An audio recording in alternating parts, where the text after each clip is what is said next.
getting us into a form of strength with marriage, and focusing all of that energy in one direction, I think is incredibly helpful and healthy.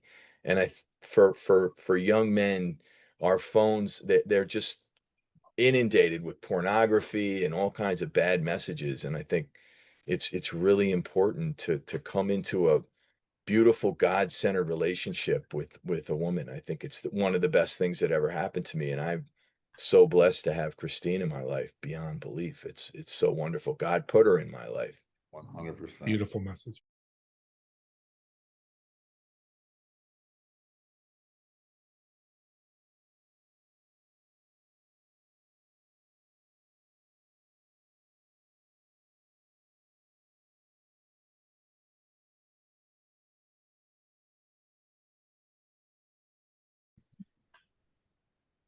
Welcome, everyone, to Man Walking in Faith and Purpose. I'm your co-host, Steve Ramona, with my absolute incredible co-host, Chris Rushing.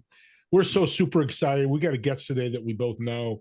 Chris knows him very well, but talking about a guy walking in faith, you're going to learn a lot from him today. Chris, take her away. Oh man, what a blessing today to be here with you guys. John Baitsell, a good friend of mine. We've only known each other for a few months, but I believe we both made an impact in each other's life, and I feel very honored to have you here, John, today. So thank you for giving us this time.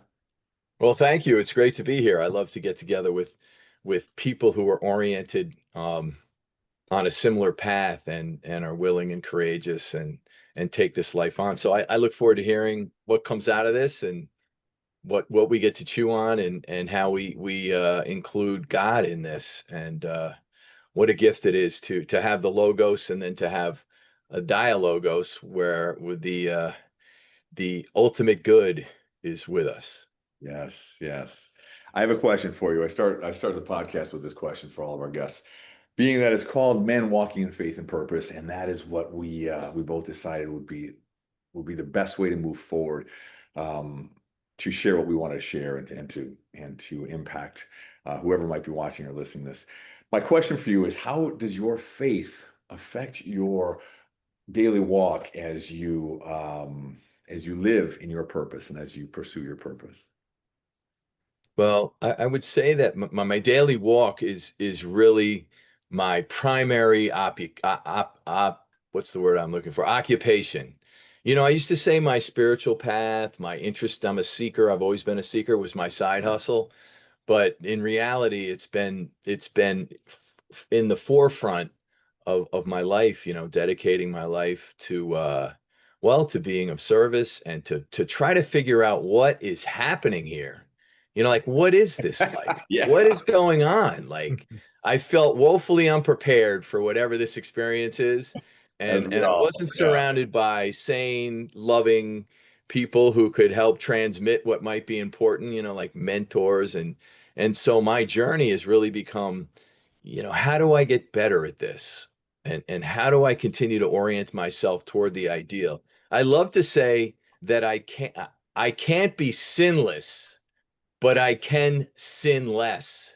And Yeah. so I'm really dedicated to sinning less and and you know, getting more arrows on the paper, you know, like because sinning is an archery term, and I really want to hit the bullseye as often as possible. I can't. I'm imperfect human. God, Christ could zing arrows always right into the bullseye and probably run arrows right through the last arrow he threw in there. But mine are all over the paper. Yeah. And Yeah. I do this very imperfectly, but I'm committed, like my life depends on it. And actually, my eternal life depends on it. So I take it very seriously. I don't want to be like in the recovery rooms, there are people who kind of are dry drunks or not really working a program that they're transformed, and I call them silver tongue junkies. Like they can talk and they can lay it out there, but what are they doing day in and day out? And the same thing, you know, like somebody who's great at the Bible and can and you know, talk about scripture, but what's it look like on the court? And so I've really paid attention to what I'm doing on the court, you know, like really modeling the sanest behavior I can for my family. And that's what I would say about that, you know. Talk is Incredible. cheap. I can I love the talk is cheap. It's I hate to use that for, well, I don't hate, but that's kind of what you're saying. Whenever people say scripture and then they go and cheat on their wives, steal Right, from their partner, all that. right. Or Yeah, they but don't get better and they continue to it's like it's all patterns. Like I love the Bible. I became more convinced of the truth of, like the true reality of scripture when the patterns of ultimate reality reveal themselves to me. Like yeah, there's almost certain predictable futures for people who are worshiping the wrong things or oriented in an improper fashion, individuals and society. And these patterns play out over time. That book's as relevant today as it's the brilliance and the genius with every word of it. It just goes beyond belief. And I really want to model the sanest behavior. Like I want to model the best behavior. I want to be a good, loving, humble man who's doing the best he can. every time you and I have spoken, this topic, I feel like it always comes up because you are actively searching, you are actively working to get better, you are pulling the bow, whether or not you hit the bullseye, right? You're drawing the bow. I've actually had the opportunity when we first met. We had a coffee appointment, and I screwed up the time, and he's a no-nonsense guy. He's like, listen, man, you screwed up, so I'm gonna give you one more chance to connect. And he Say invited that. me to a temple in his neighborhood up by Bedford, right? Bedford, New York. Yeah. And we went and sat through a Torah class. And it was insightful because seeing a a faction of people who from the area we're talking about, right? Where the origin of the Bible, the origin of Christianity is, where Jesus actually walked, but believe something, their own version of this, to learn that, to search and to seek without passing judgment and just absorbing everything, for me was very impactful. And I know that he does this daily, well, weekly, I would say, probably, right, John? Yeah, I go to Torah Oh, study Saturday morning, hang out with my Jewish brothers and sisters. They ask me a lot of Christian questions, and I do the best I can. And I also, like I really root for them. You know what I mean? Like they're the soil, and I think we're the flower, or you could say they're, the caterpillar that went into the chrysalis, and Christianity's the butterfly. And I sit there and listen, and I learn, and there's a lot of chewing on it. They love to look at the words in the Hebrew, and they study the same thing over and over again year after year, and to be in a space with people who are so dedicated to their faith, and it's what we were, it's what Jesus was. And I love Genesis and Exodus and all the books of the Old Testament. And the more I know, the more convinced I am that, Exodus and they tell the story of the true reality of what this is on this planet, and it's to be paid attention to. And I really love it. I love it. I have a lot of reverence for it, and they always bring me fruit cup because I don't eat a bagel with cream cheese. They take care of the goy. Anyway, it's yeah, a that's blessing great. to me, and I know they love me there, and it's another place where we can learn and grow. Yeah. Yeah. Yeah, I agree. It was very impactful for me to be able to witness that. And I want to do that with, instead of arguing, we're so predisposed these days to arguing with people because we don't understand them, instead of actually listening, going in, figuring them out. What do you think? Let's share. Let's share as adults, let's share together.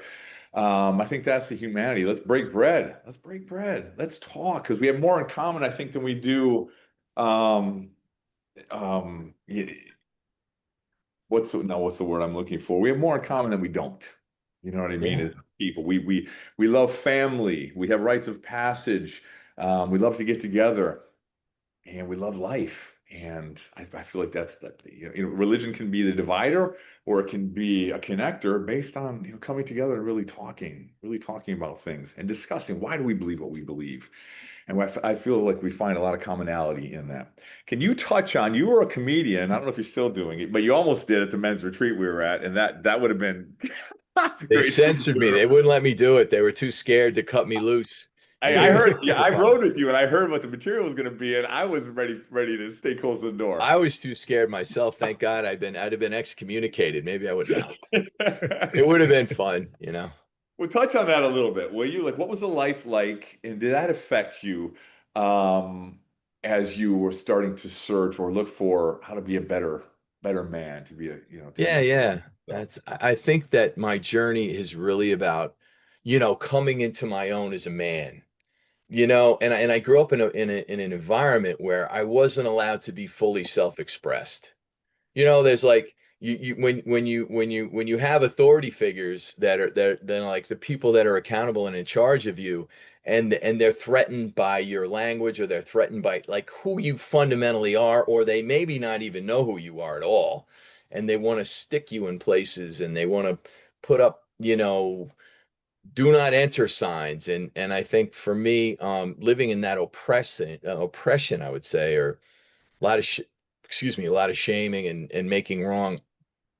I got into acting and into comedy because I really wanted to explore my voice and get to know myself better and see what I'm capable of and scare myself a little bit. Like it's challenging to get up in front of a group of, Well, hundreds and with the purpose of entertaining them. And it was really great for my confidence, for my self-expression. I happened to be pretty good at it.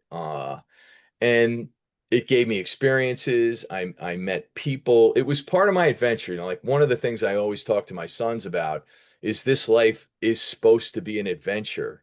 This life well lived is supposed to be an adventure. And I love to think about Abraham. I'm 62, and some of the Bible guys got called to their adventure really late in life. And so that brings me excitement and hope, and know that the reality is God's going to call us at any time. It really doesn't know. It doesn't matter how old you are, you get the call. So comedy was about my self-expression. It was about building confidence. It was about finding my voice and being in front of people and entertaining them. And I had so much fun. I learned a lot. The good part of it was that I think the reason I stopped, it was a bit of a narcissistic, um, kind of riches and fame development deal, Hollywood interest in, like, Yeah. and the thing was, I had an adopted son, an older son, and then when my biological son showed up, I didn't want to be in the middle of, Pennsylvania in Altoona performing for 150 drunk people who were smoking cigs and being in some hotel that was, like looked like a drug deal was ready to go on. And I sat at the end of my bed. I was like, well, okay, this ran its course. yeah. I want to be a guy who's around for his kids. And I started a company, and then I ran for almost 20 years. And so that's part of my journey. But that whole performance business, I love being with an audience. I love being on stage. And there were other aspects of it that didn't work over time. But what a part of my story, and a lot of fun. Yeah. And John, your audience has changed, which is Yeah. powerful. You take your ministry, but I got to say something about Abraham. Like Abraham, I don't know if I'd have children at 90 years old. But No. Well, Yeah. now. I yeah, hear yeah, you. exactly. I don't have children, but once you said that, I thought about that. Like maybe we'll see how healthcare goes, but It's a great yeah, sacrifice. Having a kid, yes, having is like some of us never grow up till we have kids, and It having definitely sons does. was about the best thing that ever happened to me. It really called for something, change, sacrifice, that's what Christianity is. It's voluntary self-sacrifice, and the sacrifice being a dad, a father, of getting married, which is a form of constraint, and it gives us freedom to experience it. And it also, like literally on a cellular level, I think it calls forth parts of us that we don't even know we have. Like getting on stage in front of a lot of people, and it called for something. Being a father called for something. Getting married called for something. My son's in New Zealand till June, playing rugby and traveling the whole country. And it's calling forth something, and he's not the same person, literally in every sense of the word. And it broadens and evolves us. I think it's good to just like throw our kids into the deep end and then throw ourselves into the deep end, whatever that means, whether it's a podcast or a book, like Chris, you wrote a book, or whatever, or starting a new relationship, getting ourselves, testing ourselves, and not just resting on whatever we're up to, and continuing to be vulnerable and run out there into the great. It's great, like we talk about knocking the door will open and asking we will receive. That's all part of it. It's part of it, going up. And I've talked to Chris about this before. There's a John out there 5 years from now I haven't met yet, and who knows what that could be. Who knows what that guy could, Reality. the skill set that he could have, or the language, or the ability to be a real um, God-loving person who can transmit what's important for other people to hear. That's an opportunity I hear. Like I led Bible study on Thursday. I'd done that kind of before, but Gad actually asked me to do it, and I took it seriously. It was a privilege for me. You And I, did it. It was I it was did a my pleasure to homework. make I this time. printed something up. I put a little artwork on it, made it beautiful, like trying to make it pretty, and You you did. know, Do what you And it do. was good, and it was such a, especially as a man myself, and I shared that morning. I was having a rough morning because I am still looking for my purpose. I'm searching and asking and trying to do whatever I can to put myself in that position that God wants me to be in. And I was having a rough morning. And we talk about daily manna, like how do we feed ourselves so that we can continue this path as we go, as we go. Because I'm excited about the version of me 5 years down the road as well. And going to that men's breakfast Bible study and not being a martyr and trying to suffer alone was very impactful. And me knowing you and knowing what you put, the effort you put into everything you do, made that even more powerful for me. And I didn't realize how much I needed it until I went there. And you might have noticed I didn't share much. I was just kind of soaking it all in. At the end, I did share what I had learned from all of my brothers of all different ages and different lengths of their time in their walk in faith. And the things that I collected from that is exactly what I needed. And so while I chose my words wisely, what came out of my mouth, I was very happy with, because I actually showed up and went there, and it was very much in part of the energy and the commitment you put into the things that you do. So I thanked you then, but I'll thank you again for that. And I'm yeah, excited. brother. I see you sitting over there listening. You I listen, you're a do, good I do. I listener. soak it in. I You wish you could, listen, Steve. I and then wish you man, could when come I tell in. you what, when your lips Yeah, start moving, everybody's paying attention because what comes out is thoughtful and introspective and honest and truthful, and you're seeking, yeah. and you get to put words to it, and like you said, we're all in this together. This is like really something. This life, it's not for babies, No, and uh, no, the Yeah. experiences keep coming, and then how do we take the next right action, and where do we get good orderly direction from, which is God? Where do we get good orderly direction from, and how do we pay attention? And I was noodling on the truth like these last couple days, like the truth. Like I love the notion, Jesus says he's the truth, the light, the way, and the life, and the truth doesn't bend or sway or negotiate, or it doesn't pollute or offer a softer, easier way, or convoluted mumbo jumbo. That's the devil's game. And the more I hang around, the more interested I am in the truth, because I just love its unwavering, unquestionable reality. And I think Christianity is the best project for figuring it out. It's not even close. yeah, And there's some projects that are worthy of our attention in terms of of growth and opportunity. Like I've dug a lot of holes and I learned a lot along the way. And then I think there are other projects that probably aren't such a good project, but we're here, and we get a chance to hang out and get better, and that's exciting, and become more grateful, yeah, Yeah. grateful and humble. yeah, I love C.S. Lewis. Now I don't want to think of myself less of myself. I want to think of other people more, and I really love that as some really good marching orders. Yeah. yeah, And I got to ask, your journey looks like it was led through John Lennon, because you get those, if you listen to the podcast, pictures behind them are different John Lennon pictures. Well, that's How all is the he? Beatles. Oh, it's all the Beatles. Okay. See, I mean, but that's there for a reason. That part of your journey, the Beatles. And That's what my is it? wife's journey. Okay. I That's got all right. married to a music lover who drags me to all these shows, and I tell you, man, oh man, it's like I love to people watch, and what shows up to some of these live band, jam band shows, Yeah. it's amazing to me. I do love music. Music speaks to me. I love music. Music for me opens doors and windows. Every morning I listen. I light a candle. I light three candles every morning for the Father, Son, and Holy Spirit. and then I'll put on some Greek Orthodox Christian music or some Mormon Tabernacle Choir, or, I think that it's important to have reverence for what's beautiful, and music, and being out in nature, and beautiful sanctuaries, churches, cathedrals, before postmodernism came around and started throwing up concrete monstrosities that aren't pretty to look at. I really, beauty scares people. And there's a real beautiful aspect of Christianity and the faith, and the things that we do in church. And so music, and part of the attraction for the church that we go to was the music. So Yeah. I agree.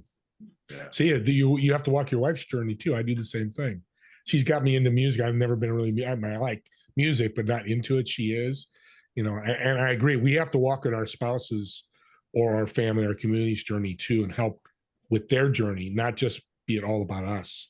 That's well, a big thing yeah, to I mean, learn. that's the That's the like gift, though. It's men, part of the blessing of finding that partner, right? Yeah, right? that's right, Chris. I think men are better married. We need a form of constraint. Or Like it frees us up, it opens us up. And I mean, it's a sacrifice. It means we're not going to have sex with any other women. And, you know, I'm not talking about being a hedonistic, sacrificing the future for the present moment kind of guy. There was a time in my life where I would say I wasn't always operating in a loving way when it came to my sexual, I guess, what I was up to out in the world, and I think about that now, and I'm repentant over it. But getting us into a form of restraint with marriage, and focusing all of that energy in one direction, I think is incredibly helpful and healthy. And for young men, our phones, they're just inundated with pornography and all kinds of bad messages, and I think it's really important to come into a beautiful God-centered relationship with a woman. I think it's one of the best things that ever happened to me, and I'm so blessed to have Christine in my life beyond belief. It's so wonderful. God put her in my life. 100%. Beautiful message. Beautiful message. We're coming to the end here, Chris. The end. Yeah, we do. Just We getting This is warmed just up. the What is this? A beginning. half I hour? We're know you going are. long. Let's go. What are we doing? I have, well, when you and I spoke the other day, you mentioned as a Christian man, your purpose was to lead your family, make memories with your kids, grandkids, travel, make everyone know that they're loved. Can we touch on that as we bring this to a close? Um, you're such an interesting guy, man. And there's so many things we would love to talk about. And we'd love to have you back on here and focus on some of the other aspects of your life. But this one really, really touched me and made me think, because I believe in the same thing. If you're going to be a leader in your life, you're going to be a leader in your family, you're going to leave a legacy and affect your lineage, so to speak. Your example is what you leave behind, that they take forward into their lives as leaders, as women of faith, as men of faith. And so you mentioned that the other day, and could you touch on that? You talked about your purpose to lead your family and make memories and make sure everyone was loved. Yeah, What did that look I like? take that very seriously. The Bible talks all about, when you're oriented properly, you treat life like an adventure, and you listen to God, and you move toward God. The promises are you'll be known, and what you do will be pushed down generations. And so in some of my work or my writings, I'm very open about what I got in my, in the line of people that I come from, in terms of just complete dysfunction, violence, uh addiction, lots of unhealthy behaviors, very bad strategies for long-term success in terms of how to behave and what to do or what not to do. And so that's dumped on us. And that's part of why I've paid so much attention. Is what I want to push is something, to stop multi-generational dysfunction, I think is a big part of what we're supposed to do. And I've taken that very seriously. I didn't want to cause that, like, who knows what my sons will put, well, I know what my sons are pushing downstream, but, or what's flowing downstream, and out generations of people. I want to be a source of, loving patriarchy, of managing my emotions, of being very transparent responsibly as the patriarch of the family, but certainly willing to talk about my life and where I wasn't perfect. I have not been perfect at this, and really be straight in my communication.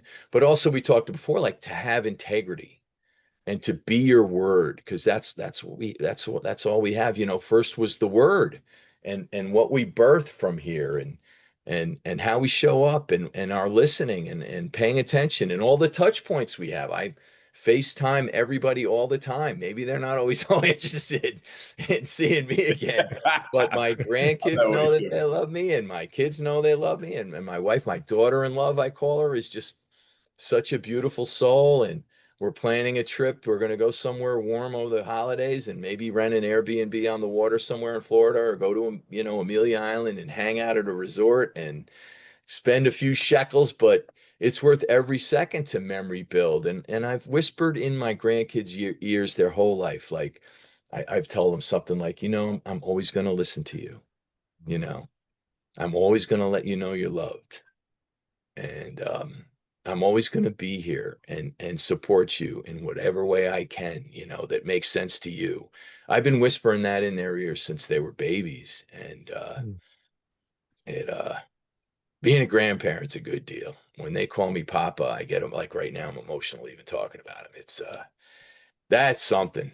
When these two little wives want to hang out with you and show you stuff. Papa, look what I can do. I'm like, show me everything, or I have a question, or this is what I think. And you know, knowing their preferences, and letting them know they're loved. That's what we're here for. And I like to think that I would give myself a pretty good grade on it. And And hopefully, audience, and Chris, and John, I got to say this before we close out. Generational legacy, used a different word, is powerful, because we forget that. How Steve, Chris, and John living our life today, how's it going to affect 30 years from now, 50 years from now, 100 years from now? We start that today, and through the Bible and through God gets us to a better generational legacy. I'm going to borrow that and share that out as I mentor people, because Chris, that's powerful. Any last words? I believe that our purpose is to trip, fall, learn lessons, have seasons that are rough and seasons that are good, so that we can get to the point where you are, John, and really just wash yourself, let it wash over you. The blessings of being a grandfather, having survived all these things, and really internalizing and continuing to search. And it doesn't matter what age we're called, to these purposes. It's the observation and applying, and the reality that we can access God the Father when we're struggling. And that's what the journey's been all along. So I appreciate you sharing with us today, man. This is awesome. And I look forward to our continued friendship as well. yeah, brother, we're just getting warmed up. Oh, I know. I'm Yes. Just excited about getting the warmed back up, 5 years baby. down the road. We got a lot of living to do, and a lot of Yeah. sharing and loving and experiencing, and being here to celebrate this amazing opportunity that we've taken, or we've been given. I don't know. It's really something. It's really something. It is. So Yeah. you're going to impact a lot of people on this podcast. How can people reach out to you and connect with you? They can email me, if they want to be in communication, or they want me to talk somewhere, or I Mhm. support people who are in not always in crisis, but basically people who have substance use disorder, or some mental health issues. I try to reorient themselves, reorient toward a loving creator God, and do the work. And so I do that a fair amount. But you could post my email address if you want. If somebody wanted to reach out, they could email me. We'll see what happens. We'll put it out I there, or feel you like reach out to me or Chris. Go ahead, Chris. I was just saying, as you were speaking, I know you gave up one stage, but I can't see you on a stage maybe in the future sharing this, and sharing your story about all of these experiences. And I Let's think go, baby. Let's Amen. go. I Standing love room it. only, man. together. Yes. Hey, Line it up. Find me an SRO, agent. baby. You know, SRO, I'll be your agent, John. put me back on. We'll talk put about me that. back in front of Yeah, humans. listen, Steve, let's follow up on this. Definitely. Well, audience, subscribe to our YouTube channel. And here's why. John just gave us a gift today. Imagine you get this gift and you share it with others and how much impact you're going to make. You listen to John for 10 or 15 minutes. I know Chris is impacted. I'm going to speak for him. I'm going to speak. We've been impacted. That's why we do these podcasts, is to make that impact, to bring gifts to other people. So subscribe to Men Walking in Faith and Purpose. If you have any questions, reach out to me or Chris. You'll go have our contact info. And with that being said, John, Chris, and I want to thank all of you for watching or listening to this podcast. And we'll see you all in the next episode of Men Walking in Faith and Purpose. Have a great day, everyone. God bless.